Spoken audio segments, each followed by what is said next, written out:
Hello, everyone, and congratulations for clearing your MRCPI written exam. That's a major achievement, and I'm honored to guide you into the next phase. This is Rabah Abdul from the MRCPI team. My friends, now I am here to guide you for the OSCE examination. So from here onwards, your preparation will shift focus from knowledge-based testing to the clinical skills, reasoning, decision-making, communication, and I will walk you through what to expect, how best to prepare, and important rules and timelines that you must keep in mind. So, according to the RCPI, my friends, this OSCE exam consists of two separate components. One is the short cases component. And the short cases, my dear friends, is like a 10-minute station each. And it's total 10 minutes. You should read the task, answer the examination, questions, or if there is a role play or there is a skill to demonstrate, then you have to do this within the allocated time. So remember, it's a time bounded. It's a 10-minute, full 10-minute. And the other component is a long case scenario. This is one case only, and it's 25 minutes. So I'm going to explain to you, and in the next videos, I'm going to also give you tips for the short cases and for the long cases. How can you tackle these cases in the exam? The part 2 OSCE or clinical examination, my dear friends, is done 3 times in the year. One at the February, last time there was in Oman, second in May, and the third will be in November. Today, while I'm recording this introduction video, the next exam should be done in Saudi Arabia for the November date. So I'm going to give you some important or basic information regarding this exam. How are you going to apply for the exam, and what to expect after the application, and about the preparation as well, and so on. So let me, my dear friends, take you through. This is a simulated exam, okay? And this means that there is no real patient in this exam. Either you will meet a role play that acts like a patient, and you will read the case and you will see the role play and take information and so on. So you are going to pretend that this is a real pregnant patient or a real patient that comes to you in the gynecology setting, for example, with a gynae complaint. You will have also a mannequin or a model, okay, for the practical skills. You will be asked to perform either a full obstetric or full gynecological examination.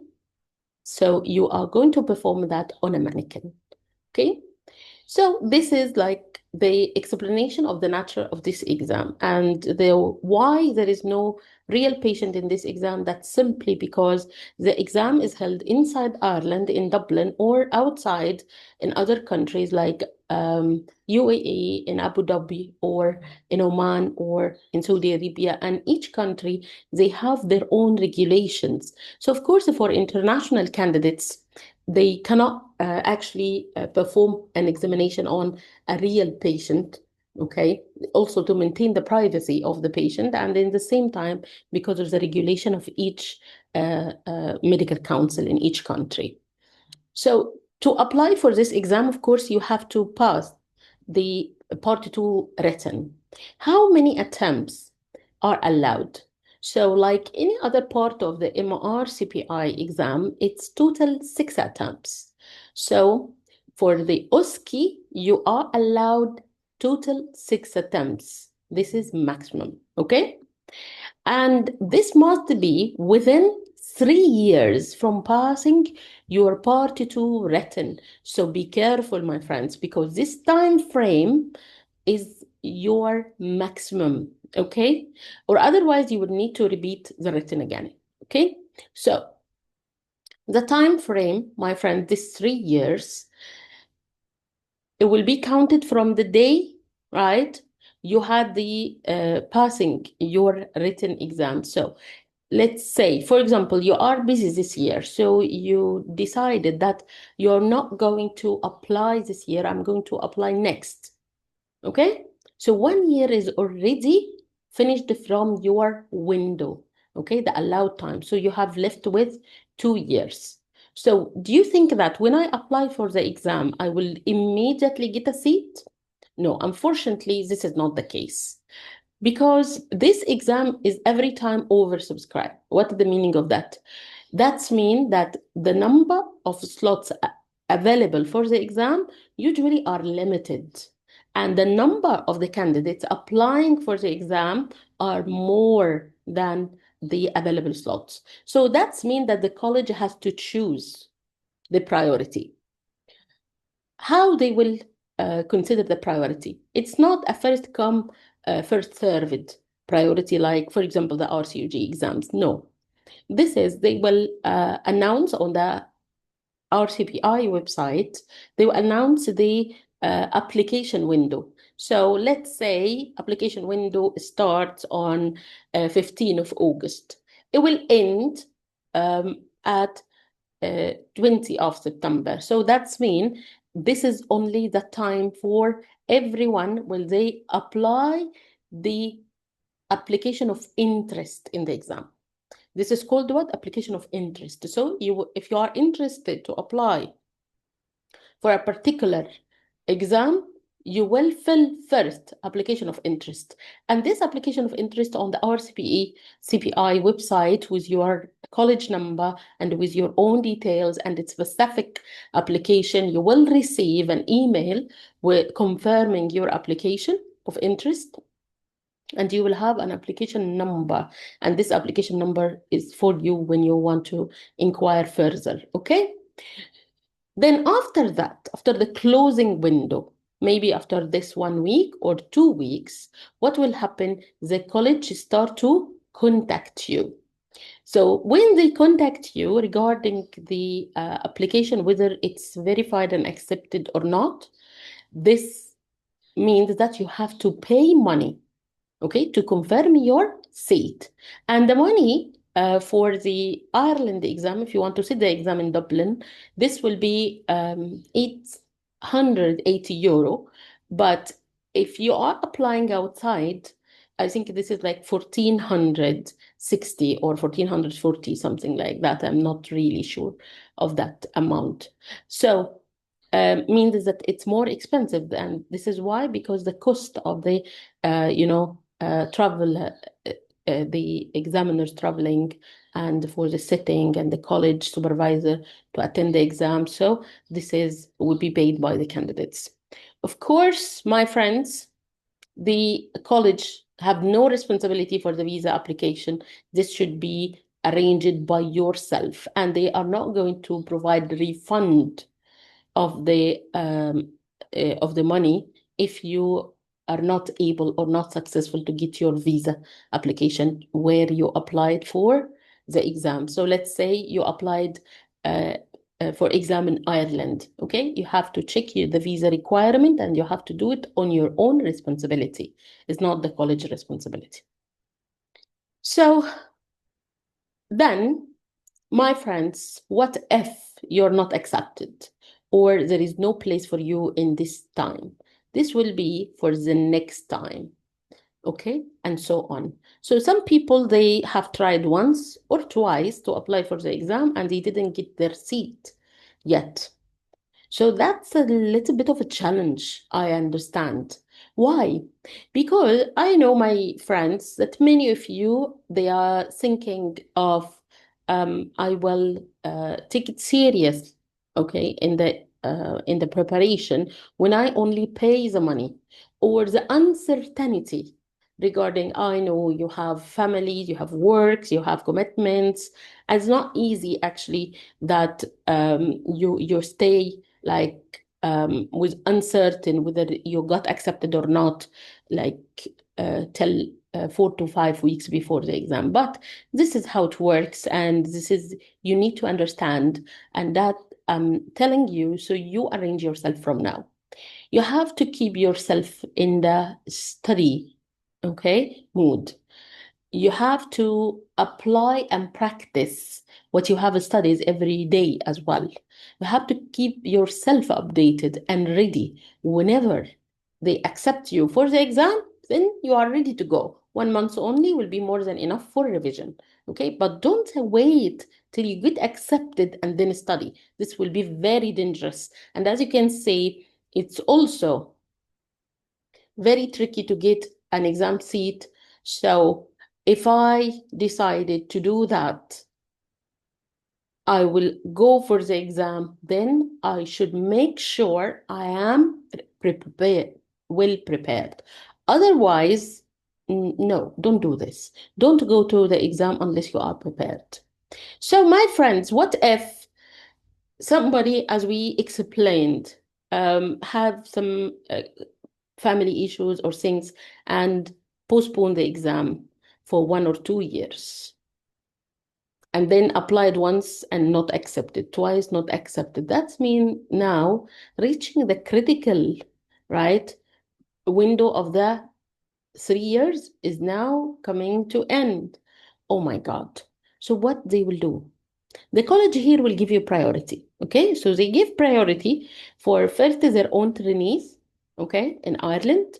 And secondly, this will be for those who have their application, the time for the application, the 3 years are almost coming to end, or they have only one left attempt, left. So you have to make sure that you are applying in the correct time and you are ready before the application. Okay, so this is the things that I need you to know. And I need you also to know that when the exam application comes, that they confirm your exam application, they will allocate you on the date. Okay, either you are in the morning round or you are in the afternoon round. Let's say for the next exam, it's 31st of October and 1st of November. Okay, so you don't have to choose. You can't choose. Okay, I want to sit the exam 31st, or I want to sit the exam 1st of November morning. No, it's not your choice. This will be allocation by the college. Okay. If we can't offer you a place in the OSCE clinical exam, you will be placed on a waiting list and you will be offered a place if one become available. So you might be also on a waiting list.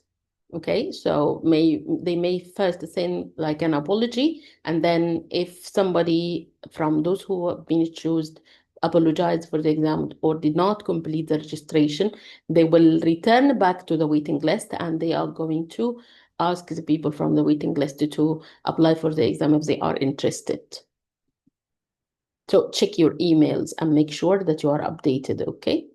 So let's speak here, my friends, about the tasks of the exam. So there is the big task of this exam, which is one long case. And the one long case, this can be at the start of your exam day, your exam circuit, or it can be at the end. Okay, so it doesn't matter for you since you are well prepared already. This should be a 25 minutes task, and the 25 minutes will have also two examiners for the assessment. The two examiners for the assessment, one will be for assessing your history and counseling, and the other one will be for assessing your examination and discussion. Okay, so let's try to get an idea how things are going to go. This is the setting of a long case scenario, and as you can see here, there are two examiners settings. One is here, one examiner, and the other one is there, maybe not fully seen. And here is a role play, and this is the candidate. Okay, so the role play will be sitting there with the examiners, right? And the case will be written, or the brief of the case will be written here, as you can see on the table. Okay, and you will need to ask the questions accordingly, or perform whatever asked from you. Take a full history. Either it's an obstetric or gynecological case, you have to obtain the full history from the patient, understand her concerns, of course, and cover the history points required, right? And then you are going to perform examination on the patient, okay? And the examination is not going to be on the role play, as we said. It will be on a mannequin, okay? So here you are invited, okay, to perform the examination on the mannequin, like the doctor here, as you can see, okay? And of course, there are steps of the examination, and there is a checklist of the examination, which we are going to provide you. So you will be ready for the examination steps, and to cover all the requirements, okay, starting from taking consent from the patient for the examination, and sanitizing your hands, and warm your hand. If you are wearing like a long sleeve, then you have to take it up, and ask the patient to empty her bladder. Then you explain the nature of the examination to the patient, and then you are going to start systematically from inspection, palpation, and auscultation.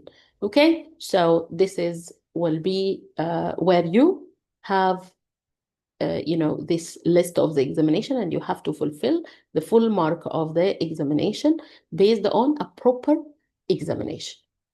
It's either OPS or a gynae case. You're not going to get both in the same case, okay? It's one examination type only required according to which case you have. This is a very important part. And then when you finish the examination, you are going to give back to the examiner, and the examiner is going to ask you some questions regarding the case, or give you the examination finding, or if there is investigation requested, they will reveal the investigation, and then you will be then complete the counseling with the patient, tell her about what is the you have found, what you will do based on what the examiner handed you already, the information that the examiner provided. Okay, or maybe another style that the examiner will continue discussion with you. Okay, so let's say it's a case of ovarian cancer. Okay, so in ovarian cancer, then the examiner is going to ask you about the staging of the ovarian cancer, about the management of the ovarian cancer, and so on. Okay, so it will be like you are here for 25 minutes.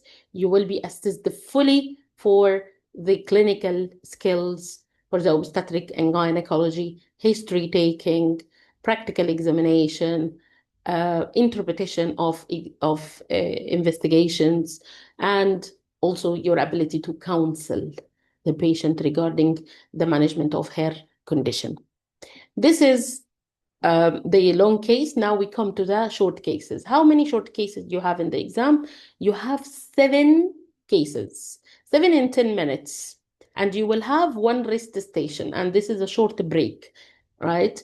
In your exam. So that's mean you have 70 minutes for the short cases, plus 25 minutes, okay, for the long case and the short break. So you have the exam in around 100 minutes, okay? So this is a very, I think, convenient time for the examination. It's really easy and quick, okay? I like it so much. This is, of course, different from the MRCG Part 3 exam, where my dear friends who already know me with the experience in the Part 3, that in the Part 3 exam, you will have to set 14 tasks, okay? And there is no rest stations as well. So here, my friends, is like an example of what the short task contain. Short task can be either a discussion, direct discussion with the examiner, And will be a case. You will go inside the cubicle and you will have in front of you, you will have the case, right? No prior reading time. It's just you go in and you read. Okay, the case, it can be few lines about the case, for example, postmenopausal bleeding, and then the examiner will ask you questions regarding the clinical approach or regarding the investigations or about the reasons, whatever the question they want to ask. They usually ask about the, as I told you, clinical approach, differential diagnosis, and the investigation required treatment if there is any. Also, cases like OHSS, okay? So OHSS, this is a very famous case in your exam, and they like to ask about it. So this is can be an example, or a case of oligohydramnios, or a case of VBAC, okay? So you have all the famous topics, okay, in the cases of the MRCPI. And here, role play station, and role play station is very similar to the one where I explained to you. There will be a role player, but only one examiner is there. And in the role player station, you will have to take a history, but not performing examination, okay? And you will be provided with the examination finding if required, and then you will count the patient. So it will be a counsel station or breaking bad news station. So here they are assessing the communication, okay, in such a station of a role play. There is also clinical skills station in that short cases. Like what? Like, for example, the examiner will ask you, for example, to perform like forceps delivery, okay? So you will need to perform forceps delivery or vacuum delivery to have shoulder dystocia. Okay, so there will be mannequin there, and you will have to show the skill to the examiner. So this is here in those pictures, it's like an example of the cases in the short case. So this is, for example, showing mechanism of labor, and this is the fetal skull, and also commenting on the fetal skull. And here, this is a kiwi vacuum. Okay, so you can have such a station like this, showing different possibilities. Possibilities that this is going to be discussion about vacuum. Okay, show me how would you apply the vacuum indications and all, safety and all. Okay, or for example, mechanism of labor, show me the mechanism of labor or phase deliveries or anything. And here, this is another station, example of another station where you will find the probes or instruments, and the examiner is going to ask you, okay, about these, this station. So for example, this is a laparoscopy instrument, as you can see, okay, and this is the electrosurgery, okay. So they are going to ask you, for example, about the electrosurgery, safety, for example, or difference between monopolar, bipolar, things like that. Or they can ask you about the entry, abdominal entry, okay. Or they can give you, for example, like instrument for the cesarean section, ask you about the instrumental cesarean section steps, okay. So all these skills are basic for someone who is a specialist in obs and gynae, and it should be very easy, but you will have to perform it according to the exam, right? So you have to perform it properly and in a systematic way. Okay, so for that, you can watch some videos on our free resources channel, and you will learn, okay, how to perform systematically, okay, for the OSCE exam. Another example here in that Viva exam, as you can see, this is a discussion with the examiner. So you and the examiner, and you are going to have a discussion regarding one case, or here assessment of soft skills, or means that assessment of communication with patient or counseling or breaking bad news. Okay, so this will be you, examiner, and role player. This is, my dear friends, was an introduction to the MRCPI OSCE, and hopefully that you find it useful, my dear friends, for everyone. Thank you very much for listening. And if you do have any queries, please comment down. And I'm going to attach link for our free resources channel. So you can join and you can enjoy the free resources that we provide. Thank you very much.